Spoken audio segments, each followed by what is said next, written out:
Komið sæl. Hafsteinn heiti ég og lektor í tölvunarfræði við Háskóla Íslands og ég ætla að segja ykkur örlítið frá þeim breytingum sem getur búist við sem fylgja stórum málíkönum. Og ég ætla svona svolítið að horfa fram á veginn og benda ykkur í raun á þau tækifæri sem við stöndum frammi fyrir. En hér vil ég fyrst nefna það að málíkön að vera sífellt stærri og stærri. Og á þessari glæru hér þá sjáum við lista yfir málíkön sem hafa verið gefin út á seinustu 3 árum. Og hér sjáum við hvernig þau eru að vera stærri. Við erum að mæla sem sagt stærð þessara líkana og þá kunna ykkur að spyrja sig hvernig mælum við stærð málíkana. Og það gerum við til dæmis hér með að telja fjölda stika í líkönum og það er breytur sem við hnikum til þegar við þjálfum líkönin, þannig að þetta er ein leið til að sjá hversu stór þessi líkön eru. Og hérna sjáum við til dæmis langstærsta líkanið af þessari glæru, það heitir GPT-3 sem kannski margir hafa frétt af sem OpenAI gaf út á síðasta ári og það hefur 175 milljarðar stika og segir það ykkur eitthvað. Þetta eru 175 milljarðar stikar en hvernig eigum við í rauninni að túlka þetta? Og ein leið að skoða á hversu mikið af gögnum eru þessi líkön þjálfuð. Þetta líkön að þjálfa 570 gigabætum af texta sem setur þetta kannski í eitthvað samhengi. En fyrir aðra þá er kannski áhugavert að sjá hvað kostar að þjálfa þessi líkön. Og hérna er ég búinn að setja inn tölur fyrir nokkur þeirra líkana sem ég sjá við á glærunni. Þannig til dæmis eins og eitt af minnstu líkanum á glærunni. Það kostar yfir $10,000 að þjálfa þetta líkan og þetta er sem sagt mat sem hefur sett á þessi líkön með fjölda stika sem eru í þeim.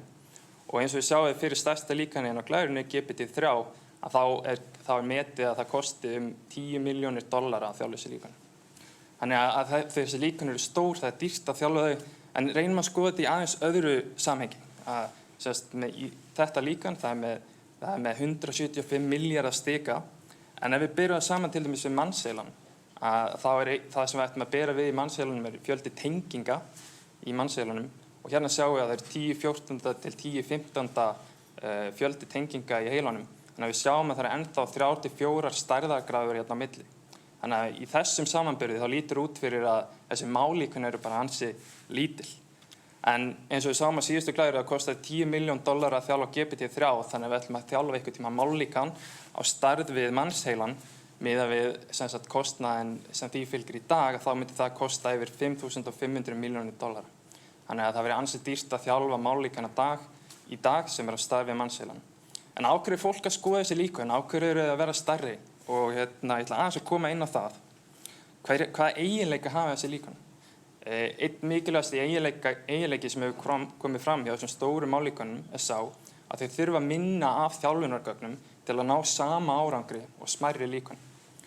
Og annað sem er vert að nefna og margir hafa eflaust séð er að þau standa sig betur í verkefnum á borð við þýðingar, samantektargerð og textasmíði. Þannig að í einhverjum skilningi þá gengur okkur betur með þessum stærri líkönum og það er einn af hvötunum á baku það að smíða stærri og stærri málíkön.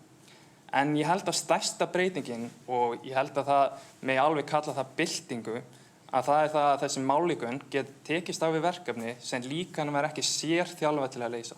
Þannig að hingað til þá hefur verið að þjálfa málíkön með því að sérþjálfa þau í þýðingum, sérþjálfa þau í samantektargerð eða sérþjálfa þau í textasmíði. En núna getum við þjálfa líkan á heilmikið af texta og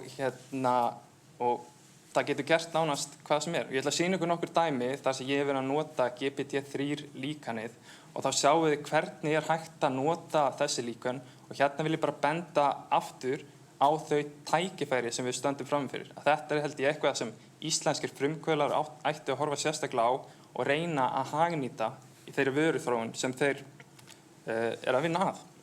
Hérna er til dæmis dæmi þar sem við erum að nýta GPT-3 sem spjallmenni og það sem við gerum er að við setjum einhvern texta inn í líkanið og út kemur einhver texti.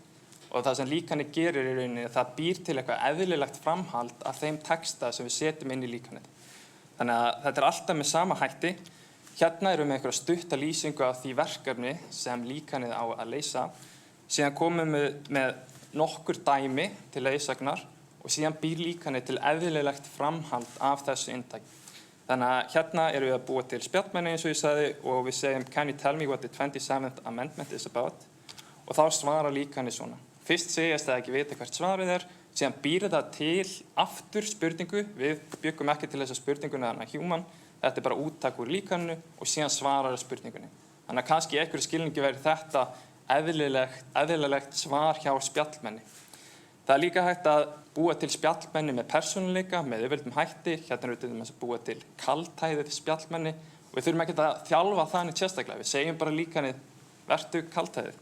Og við spyrjum það hérna, segðu mér eitthvað fyndið Ísland og það segir okkur að það er ekki forritað til að vera fyndið en segir okkur samt eitthvað Ísland.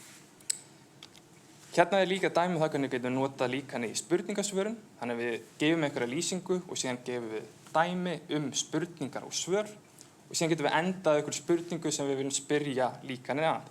Þannig að hérna spyrjum við hvert hæsta fjall Íslands og hérna takið eftir þetta allt á ensku, líkanið hefur að mestu leyti verið þjálfað á ensku og það segir okkur að það Hvannadalshnjúkur.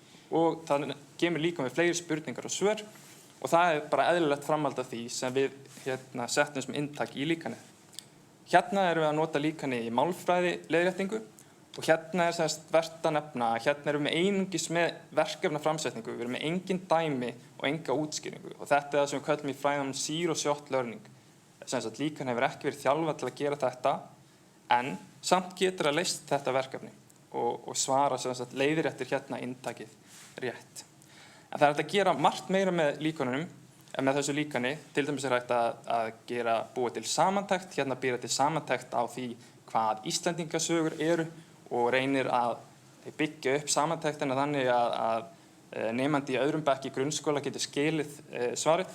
En hérna er líka vert að nefna að líkani það getur byrjað að skálda eitthvað úttak. Þannig að hérna er eitthvað úttak sem kemur fram sem er ekki hluti af inntakinu sem við veitum. Þannig að það er engin trygging á því að þetta sé alltaf rétt.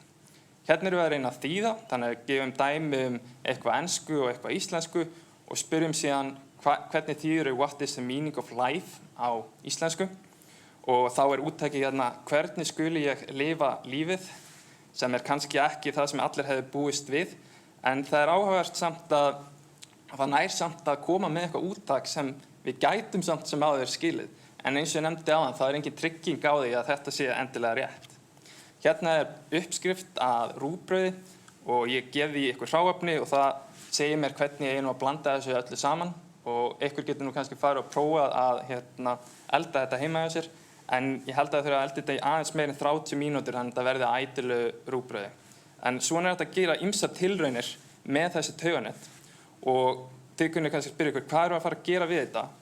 Margir sem telja til dæmis að leitarvélar í framtíðinu verið frekar þannig að við spyrjum og það er eins og einhver sérfræðingur svari okkur frekar heldur en að það komi listi af einhverjum greinum eins og upplöðunin er í dag. Og það er mjög líklegt að það komi betri líkön fyrir mörg tungumál í einu. Til dæmis eru líkön í dag þjálfuð yfir 100 tungumálum og íslenska er þá til að mynda 0,62% af þjálfunargögnum sem er ansi mikið í samanburði við önnur mál. En það þýðir ekki að við höfum að gefast upp á íslenskunni og leyfa öðrum að sjá hana eins og hefur komið fram. Það verður við að sjá til þess að þessar lausnir virki vel fyrir íslensku og eins og við sáum við áðan þá virkar ekkert endilega það vel fyrir íslensku. Ég held að það verði bylting á vinnumarkaði þar sem fólk er að nýta sér líkön af þessari gerð. Þannig að þá getur það smíðað eitthvað ákveðið inntak sem hjálpar þeim að leysa verkefni og GPT-3 getur þá hjálpað þeim að skrifa kannski fréttir og greinar og slíkt. Og ég held að nauðsynlega þá verði einhverja tækniframfæri sem leiða til hagkvæmari þjálfunar líkana af þessu tagi. En fólk er að nota þetta með ýmsum hætti í dag. Hérna er til dæmis einhver sem er búið til leitarvél, það sem GPT-3 er á bak við leitarvélina og getur spurt hana nánast hverju sem er. Hérna er svo annað dæmi þar sem maður setur lýsingu á því hvernig eitthvað sem maður vil gera í HTML. Þannig að maður er búið til takka sem lítur út eins og vatnsmelóna eða maður kemur með einhverja textalýsingu á því hvað á að vera heimasíðunni og GPT-3 býr einfaldlega til HTML-kóða þannig að mögulega eru að fara að spara okkur mikinn tíma í framtíðinu við forritun einfaldlega með bara að lýsa því sem við viljum gera og tauganetslíkan býr bara til úttakið fyrir okkur. Hérna er svo annað dæmi þar sem GPT-3 getur hjálpað menn að búa til ferilskrá. Ég ætla ekki að fara alltaf djúpt í þetta núna, sökum tímaskort. Hérna er annað dæmi svo þar sem það búið að setja GPT-3 inn í Excel.